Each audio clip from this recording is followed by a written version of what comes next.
Ok.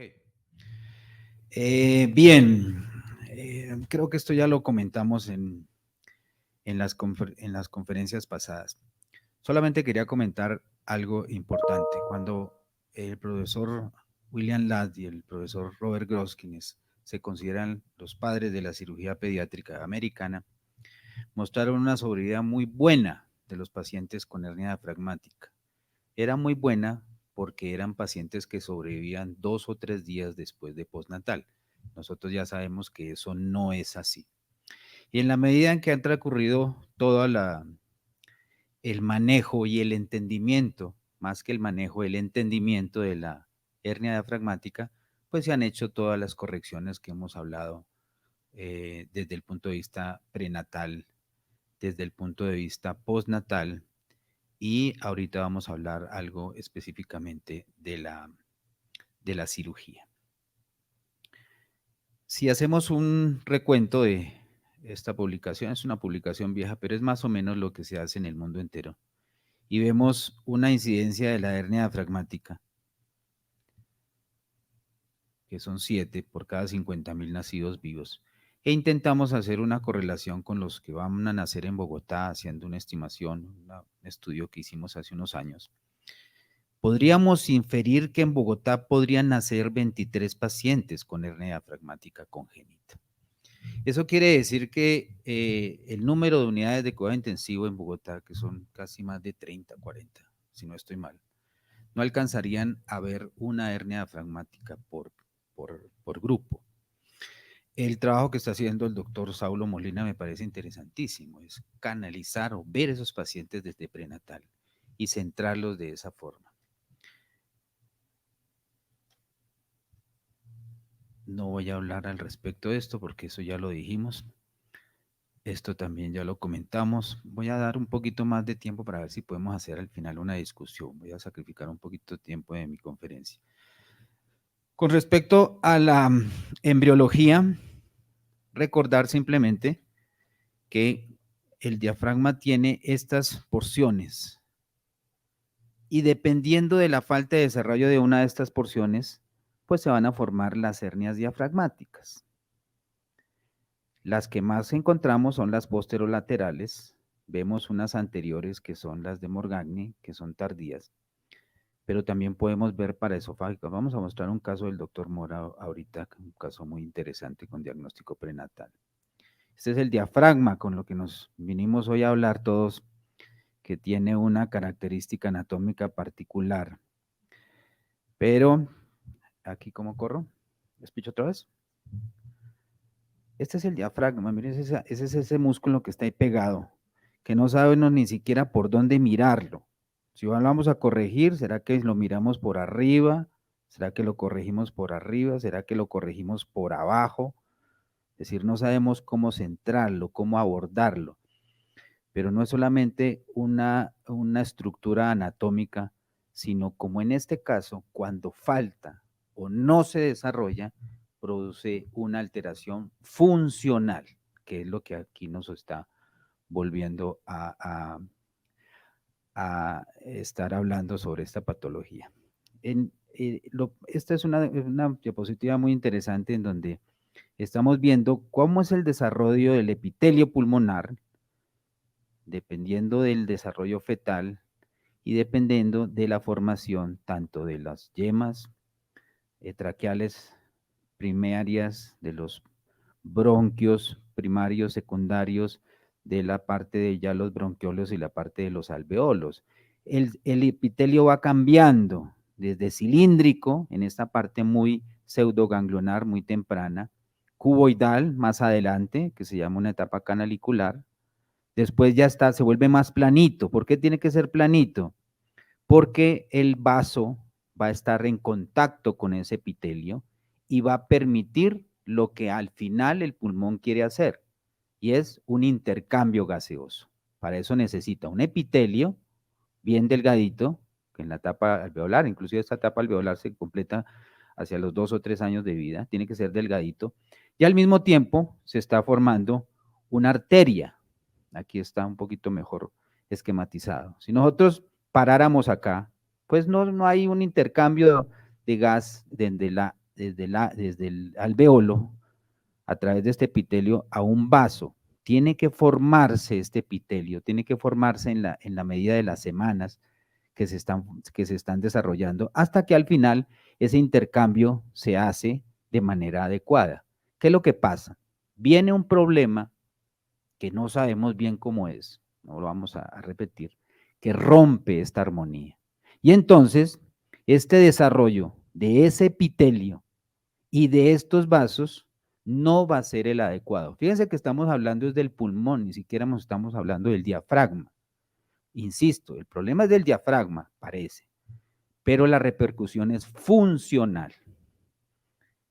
Entonces, si nosotros tenemos la resistencia vascular pulmonar, que es en últimas lo que tanto prenatal como postnatal nos está llevando al objetivo terapéutico, pues sí es muy, hay un momento en que hay una hipoplasia pulmonar severa, hay una vasoconstricción que es fija y hay una vasoconstricción que es activa dentro de la etiología de la resistencia pulmonar. Cuando hacemos cualquier tipo de terapia, ¿sí?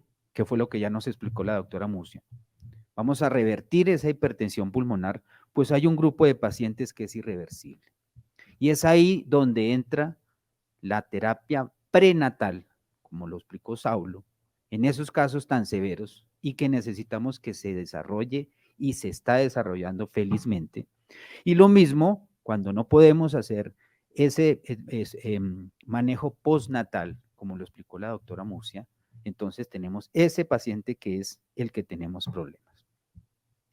Quiero hacer una mención con respecto a la clasificación de las malformaciones torácicas. Hay muchas clasificaciones. Ya lo mostró Saulo, porque esto lo podemos diagnosticar prenatalmente. Muchas de estas cosas las podemos diagnosticar prenatalmente, pero a veces, como es una malformación en conjunto torácica, se pueden encontrar varias de estas malformaciones sincrónicas.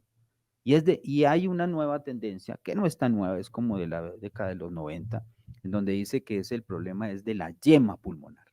Si tenemos un problema de la yema pulmonar, todo se nos desbarata. Entonces, cuando estamos hablando de hernia diafragmática, vamos a tener que hablar también de secuestro pulmonar, vamos a tener que hablar de enfermedad de neumatoide quística pulmonar y vamos a también que tener que hablar de las malformaciones, de las deformidades del tórax. Lo comentó muy bien la doctora Murcia, ¿qué es la tendencia actual? Los grupos.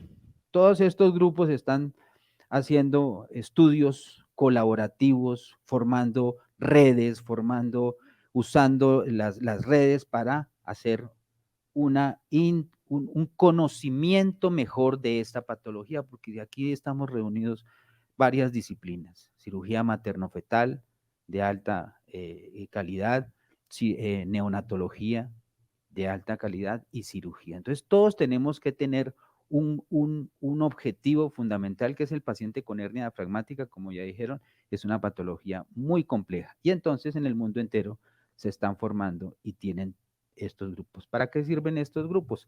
Para dar pautas, para decir, bueno, tenemos esta experiencia, todos nos reunimos y dijimos varias cosas. Una de las cosas que nos interesan como cirujanos es que en estos grupos, sobre todo este grupo canadiense, habla que ya los defectos ya no tienen nombre, ¿sí? La hernia de Bogdalek, eso fue en el siglo XVIII, o Morgagni, era también un anatomista del siglo XVIII, sino el tamaño del defecto.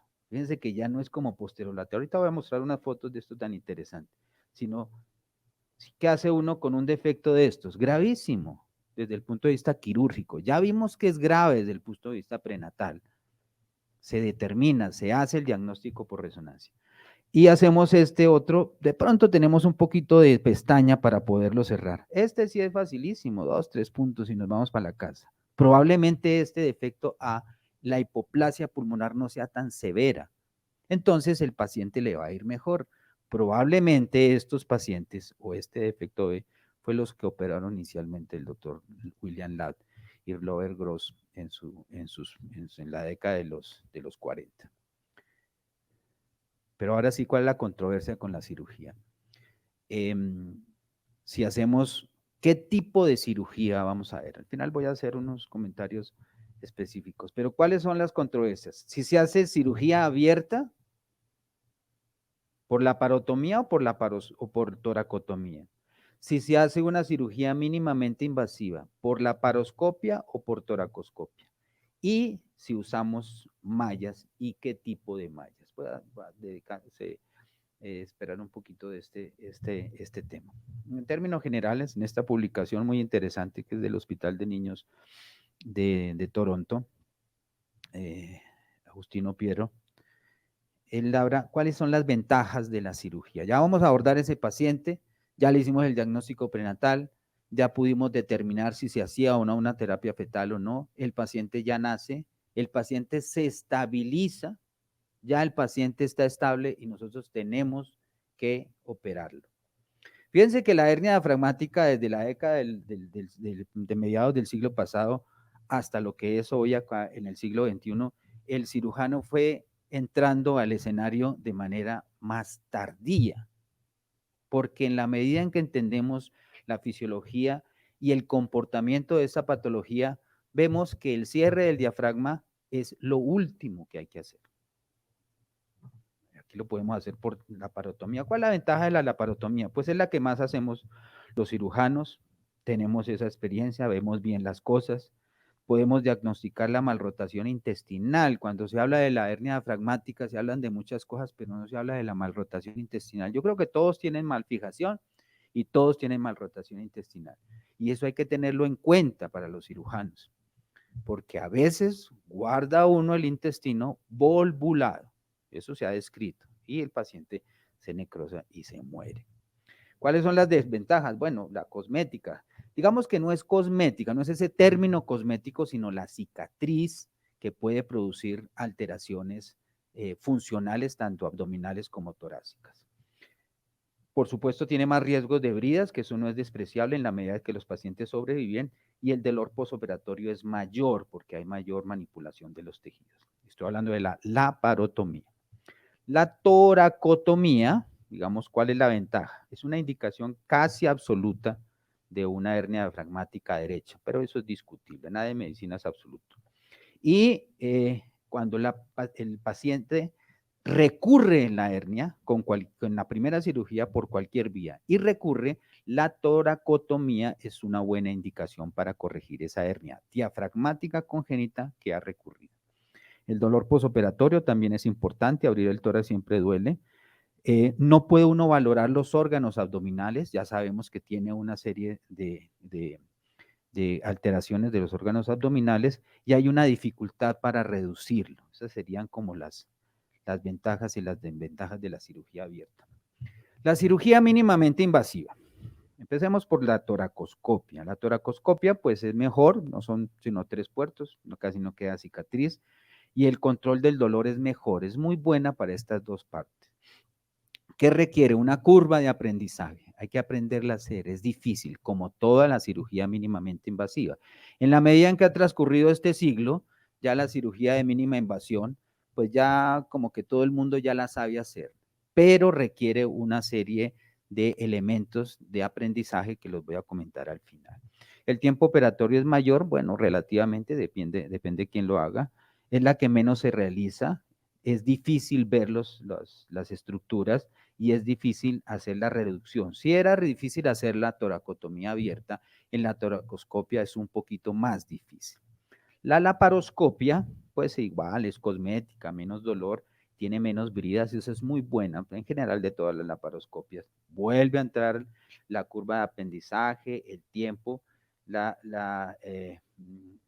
menos realizada, es la que menos se realiza para la hernia diafragmática y a veces puede dar una dificultad con la visualización.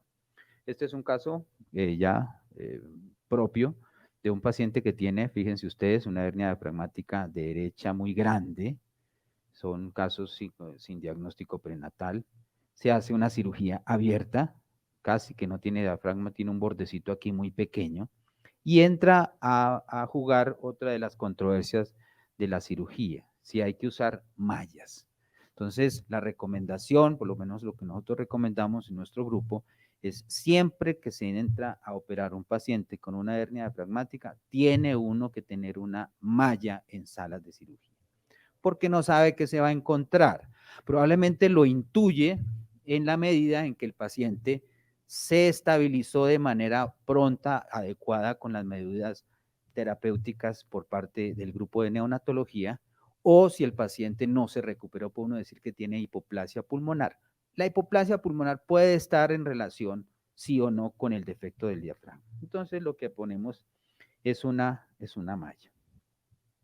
Queda el paciente en el posoperatorio, se deja el tubo de tórax, y esto era lo que tenía el paciente como un pulmón. Todo esto es neumo que no tiene por qué angustiar a los neonatólogos, eso se va resolviendo lentamente. Este es un caso muy parecido, pero por toracoscopia. Entonces, fíjense ustedes que estamos viendo todo el defecto del diafragma, tiene un borde aquí pequeño, este es un caso de acá, y un borde aquí, entonces estamos midiendo nuestra malla, para mi gusto un poquito pequeña, nos tocó volver a ponerla un poquito más grande, pero es una cirugía que se puede hacer por toracoscopia, igual con malla o sin malla. Otro paciente que tenemos acá, esto es una hernia diafragmática izquierda, que es la más frecuente. Ya dijimos que la parte abierta nos permite ver mejor, hacer una serie es más práctica y nos ayuda también a quitar el saco. Entonces viene la dificultad, ¿es una hernia diafragmática o es una eventración diafragmática severa? Pues nos lo va a decir el patólogo, ¿sí? Cuando uno quita el saco, el patólogo dice, sí, saco herniario con algunas fibras musculares, pues uno dice, bueno, era una diafragma, pero eso ni quita ni pone. Lo que necesitamos es cerrar el defecto y hacer que el pulmón se expanda para que tenga una mejor compromiso dentro de su desarrollo en esos primeros días de vida. Aquí muestro una característica que es la de la malrotación intestinal, ¿sí? Aquí está el colon, el apéndice, y tiene una malrotación intestinal, de manera que se debe reducir después de hacer la corrección de la hernia de manera adecuada, en algunos casos hacer cirugías de LAD, que no es lo frecuente, y algunos cirujanos recomiendan no cerrar la pared abdominal, eso es muy discutible, dejarlos con abdomen abierto, inclusive le cierran la piel y se van para la casa. No es necesario tomar posiciones extremas, pero si el paciente no ha tenido hernias diafragmáticas severas y todo el contenido ha estado en el tórax, pues probablemente el contenido abdominal no es el adecuado y requiera un cierre como si fuera un defecto de la pared abdominal. Este es el paciente con su tubo, volvemos a ver, este es el pulmón que está la doctora Murcia manejando en el posoperatorio, que es pequeñito, pero se va volviendo más grande con el transcurso del tiempo. Nuestro un caso también de acá, que, perdón,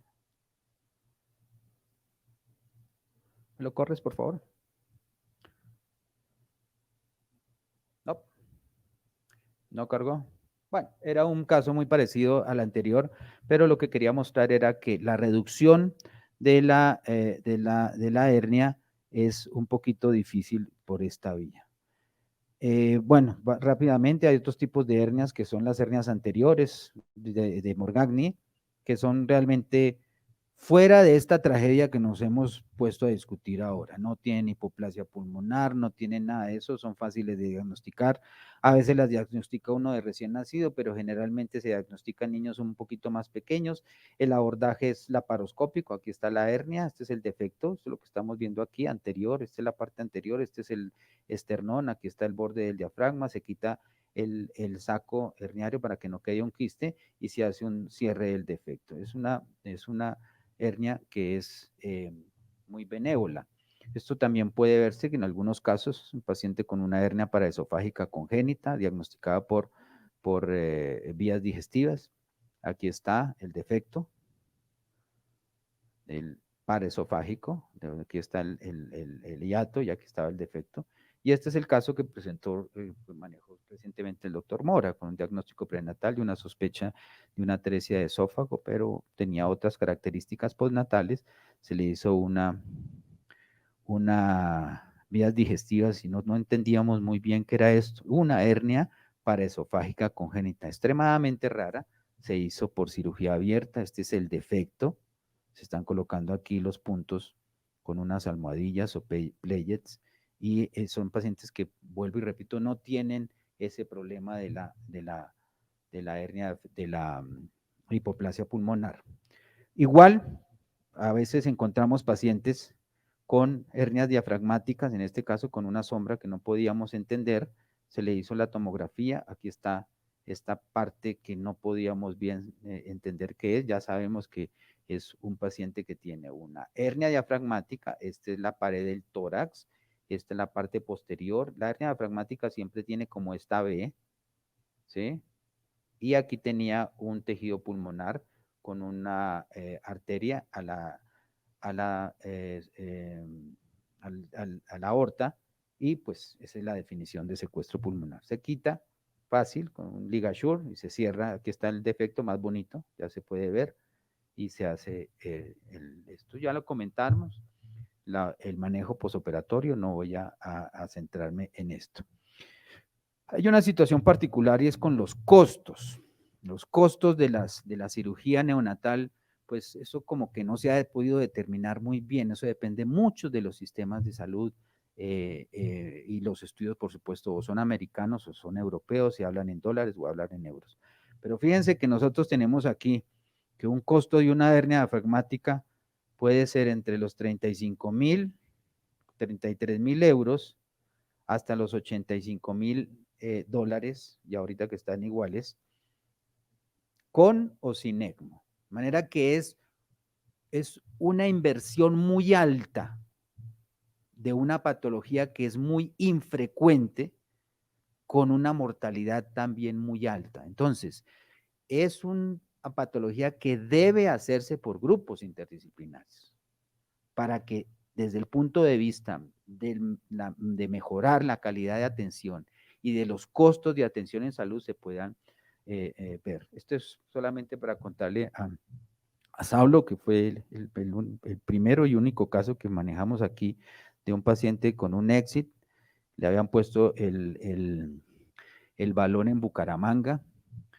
Eso fue como en el año 2008, me corrige Nicolás. El paciente empezó trabajo de parto un 24 de diciembre por la tarde. ¿Quién estaba por ahí? Pues nosotros los cirujanos y el obstetra de turno, y nos tocó improvisar muchas cosas. No sé si se hizo todo adecuadamente, no tuvimos ningún problema con la mamá, ni mucho menos. Este es el niño que está naciendo y le hicimos una broncoscopia y le sacamos el balón que ya mostró el doctor Saulo cómo se coloca. El paciente falleció a los 2 o 3 días. Después tuvimos otro caso que le han puesto el balón, la misma persona de Bucaramanga, pero murió. Cuando le hicimos la autopsia, el paciente tenía una hernia diafragmática, pero el balón estaba en una fístula traqueosofágica congénita. Bueno, todo eso ha cambiado, veo, por la magnífica conferencia de Saulo. Lo mismo el ECMO. Esto fue la primera vez que nos montamos nosotros a todo este enredo del ECMO. Este es el ECMO. Miren, el pacientico aquí está todo el mundo sentado en el piso. Eso fue una fiesta, ese paciente, una fiesta completa. Y nos cambiaron el problema de los neonatólogos, nos cambiaron el problema del diafragma y nos lo pasaron al cuello, porque es que el problema son las cánulas. Canular un paciente de estos es toda una fiesta. Necesitamos unas cánulas específicas. Eso fue un proyecto del doctor Piñeros, él se empeñó en esto, lo logró, lo hizo, pero como ya vivimos, el número y el volumen de pacientes es muy poquito. Entonces, toda esa inversión hay que replantear, nosotros tenemos que replantear, hacer un control alt delete y volver a ver qué vamos a hacer con las malformaciones congénitas. Como dijo el doctor Mora, pues eso fue en los años 80, en los años 90, donde el Instituto Materno Infantil era el centro de la cirugía neonatal de Bogotá, ya no existe, llegamos a operar más de 90 pacientes con hernia diafragmática. Y ahora, ¿cuál es el problema que nosotros tenemos con esto de la curva de aprendizaje? La simulación. Voy a terminar con esto. hay que hacer simulación, porque son patologías de muy baja frecuencia. Y las habilidades, las destrezas, las actitudes, todo eso que nosotros queremos aprender para que el paciente le vaya mejor, la única forma de hacerlo es en simulación. Aquí hicimos en el 2018 vino Catherine Barnes con un modelo de simulación magnífico, con impresión 3D, hicimos todo eso, se puede hacer, se debe repetir con plastrones, se puede hacer con cosas inanimadas, el plastrón es una buena opción y hace uno todo el curso, específicamente lo hicimos con hernia diafragmática y atresia de esófago y resección pulmonar, pero específica en hernia diafragmática, eso ya está demostrado. Quien hace la simulación le va mejor. Y eso que comentó Saulo, que la simulación no es solamente para aprender una destreza, sino igual que el concertino de violín que va a presentar un concierto, él practica y calienta antes de tocar su instrumento. La cirugía debe ser lo mismo, la simulación sirve para ese calentamiento. No es fácil hacer la simulación, mira, aquí estamos con el doctor Salamanca, aquí está Paula Jaimes, que nos acompaña desde hace poquito aquí, bienvenida. Y la doctora Catherine Barnes aquí, yo creo que les va a salir una hernia porque es que uno como que puja, como que no hace. Entonces, la simulación tiene, el elemento de simulación tiene que estarse muy cercano a la realidad. Y de esa forma las habilidades y las destrezas se van aprendiendo muchísimo mejor. Finalmente, pues estos son los pacientes que nosotros estábamos acostumbrados a ver en el materno infantil. Son pacientes que ya dijimos tienen muchos problemas, complicaciones, desarrollo, etcétera, etcétera. Pero curiosamente, el martes pasado me llegó un paciente a la consulta ya del Hospital de la Misericordia que le habíamos operado con el doctor Chucho Niño, Jesús Niño, que nos abandonó de manera muy triste hace poco. Este paciente de 17 años que habíamos operado en el Instituto Materno Infantil y que llegó por una apendicitis y se la operamos también allá en el Hospital de la Misericordia. Muchas gracias.